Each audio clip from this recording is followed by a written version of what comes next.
1900s की शुरुआत में मद्रास में रहने वाले मैथमेटिशियन श्रीनिवास रामानुजन ने एक के बाद एक कई ऐसे मैथमेटिकल फॉर्मूलाज को जन्म दिया जिन्हें उस टाइम पर इम्पॉसिबल माना जाता था। लोगों के पूछने पर उसने बताया कि उसके पास ये फॉर्मूले उसके सपनों में आए। 1905 में आइंस्टाइन ने बताया कि उसे अपनी थ्योरी ऑफ रिलेटिविटी की इंस्पिरेशन उसके एक सपने से मिली, और 1913 में नील्स बोर को अपने सपने में एटम का स्ट्रक्चर पता लग गया था। हमारे पास ऐसे जीनियस लोगों की हजारों कहानियां हैं जिन्होंने अपने सपने में कुछ देखा और उनके उस सपने ने ह्यूमैनिटी का पूरा फ्यूचर ही बदल दिया। बट यहाँ पर क्वेश्चन ये आता है कि सपने आखिर हैं क्या, और जो इन्फॉर्मेशन या स्टोरी हम सोते टाइम देखते हैं वो असल में कहाँ से आ रही होती है। हिस्टोरिकल एविडेंस बताता है कि सबसे पहला रिकॉर्डेड ड्रीम 4,500 साल पुराना है, और उस टाइम से लेकर अब तक लोगों का ड्रीम्स के टुवर्ड्स बिहेवियर काफ़ी चेंज हो चुका है। जहां पुराने ज़माने के लोग अपने सपनों को अपने पूर्वजों की नॉलेज समझते थे, वहीं मॉडर्न साइंटिस्ट्स इन्हें बस दिमाग में होने वाली कुछ रैंडम एक्टिविटी समझते हैं। पर अगर आप ध्यान से अपने ड्रीम्स को एनालाइज करो तो आप ये समझ जाओगे कि ड्रीम्स रैंडम बिल्कुल नहीं होते। और यहाँ से शुरू होता है साइकोलॉजी का काम।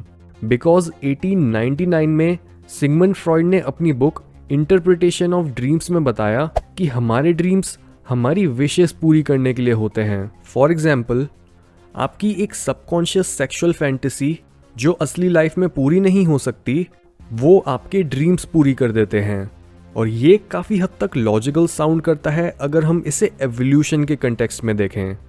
यानी जिस तरह से हमारे हर एक्शन या बिहेवियर की basic underlying motivation successful reproduction की मदद से अपनी स्पीशीज को कंटिन्यू रखना है, वैसे ही हमारे ड्रीम्स भी हमारी सेक्सुअल नीड्स पर बेस्ड होते हैं।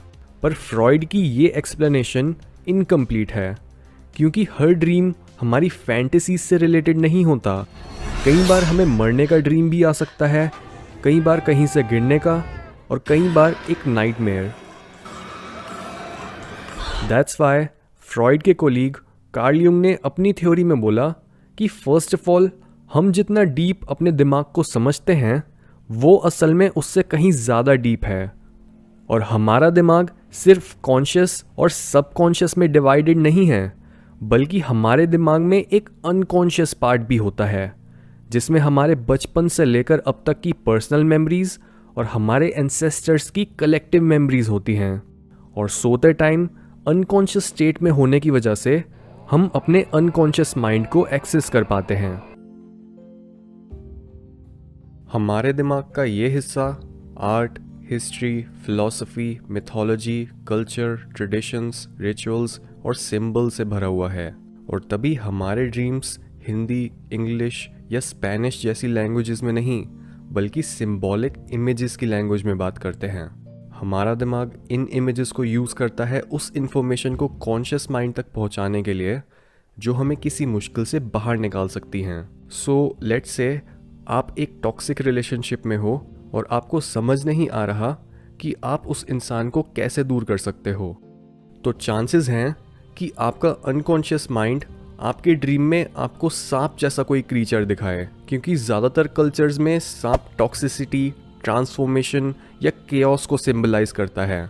या शायद आपको एक पूरी स्टोरी दिखे जिसकी मदद से आपको ये समझ आ जाए कि आपको रियल लाइफ में इस नई नॉलेज को कैसे यूज़ करना है। हमारा दिमाग हमें वो चीज़ दिखाने की कोशिश करता है जो अभी तक हमें समझ नहीं आई है। इसे हम एक तरह का अनकॉन्शियस रिस्पॉन्स समझ सकते हैं अपनी कॉन्शियस स्टेट के लिए। पर जस्ट बिकॉज हमारा अनकॉन्शियस माइंड कॉन्शियस माइंड की तरह मॉडर्न नहीं है और वर्ड्स उसकी फर्स्ट प्रायोरिटी नहीं है, वो एक पर्टिकुलर इमोशन का सबसे करीबी सिंबल चूज करता है। जैसे अगर आप अपनी जॉब, स्कूल या कॉलेज को हेट करते हो और आपको समझ नहीं आ रहा कि आप अपनी लाइफ के साथ क्या कर रहे हो, तो आपका ड्रीम इस इमोशन को कई अलग सिंबल्स के थ्रू एक्सप्रेस कर सकता है।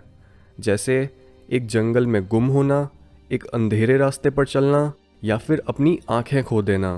तीनों सिंबल्स एक ही मैसेज देना चाहते हैं कि आपको नहीं पता कि आप क्या कर रहे हो, और शायद आपको अपनी चॉइसेस के बारे में दोबारा सोचना चाहिए। जितना आप अपने ड्रीम्स की इस लैंग्वेज को समझने की कोशिश करोगे, उतना ही आपके ड्रीम्स आपसे बात करने की कोशिश करेंगे। ये एक काफ़ी अच्छा तरीका होता है सेल्फ अवेयरनेस हासिल करने का और अपनी नॉलेज की लिमिट्स को एक्सपैंड करने का। ड्रीम्स की एक और क्वालिटी होती है उनकी वियर्डनेस।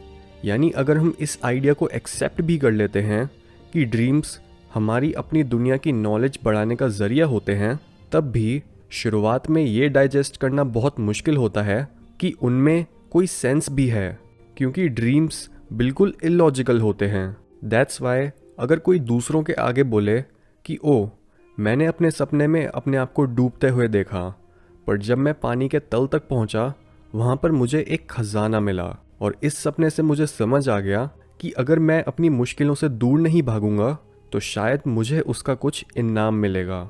ऐसे इंसान को लोग पागल बोलेंगे, पर कुछ टाइम बाद यही लोग सबसे ज़्यादा सक्सेसफुल और समझदार बन जाते हैं। हाउएवर, लोगों की ये नासमझी इसलिए एग्जिस्ट करती है क्योंकि उन्हें ये नहीं समझ आता कि ड्रीम्स में लॉजिक कम हो जाता है ताकि आपकी थिंकिंग की लिमिट्स एक्सपैंड हो सकें और आपको दिखाए जाने वाले इन आइडियाज़ को आप अपनी लाइफ में अप्लाई कर सको। लास्टली, हमें यह जानना बहुत ज़रूरी है कि ड्रीम्स को समझा कैसे जाए। फर्स्टली, हमें ड्रीम्स का बेसिक रूल याद रखना है, जो है कि अगर कई चीज़ें सेम इमोशन जनरेट करती हैं तो वो सेम चीज़ ही हैं।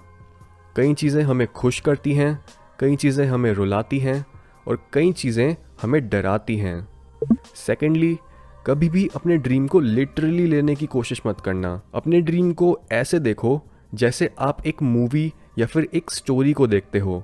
यानी अगर आप अपने सपने में मर जाते हो तो इसका मतलब ये नहीं है कि आप असली में भी मर जाओगे, क्योंकि ड्रीम्स मेटाफर्स में बात करते हैं।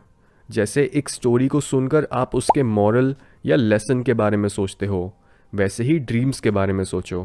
थर्डली, ड्रीम्स को समझने वाले के अंदर मिथोलॉजी और एवोल्यूशनरी साइकोलॉजी की जनरल नॉलेज होना बहुत ज़रूरी है, वरना अगर आप गूगल पर रैंडम वेबसाइट्स पर अपने ड्रीम्स के मतलब देखना चालू करोगे तो आपको हर जगह नॉनसेंस इन्फॉर्मेशन मिलेगी जो हर इंसान पर अप्लाई नहीं हो सकती।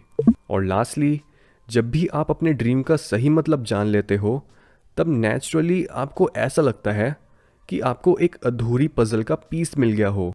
यानी शुरू में चाहे एक सपना अजीब और सेंसलेस लगे, पर जब आप उसका सही मतलब निकालने में कामयाब हो जाते हो, तब आपको इंस्टिंक्टिवली वो सही लगता है। और यही सबसे बड़ा इंडिकेटर होता है ये जानने का कि हमने ड्रीम इंटरप्रिटेशन सही करी है या गलत।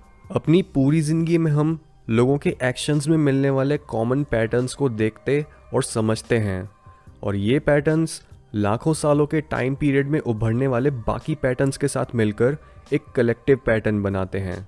और यही वो पैटर्न होता है जो हमें अपने सपनों में दिखता है।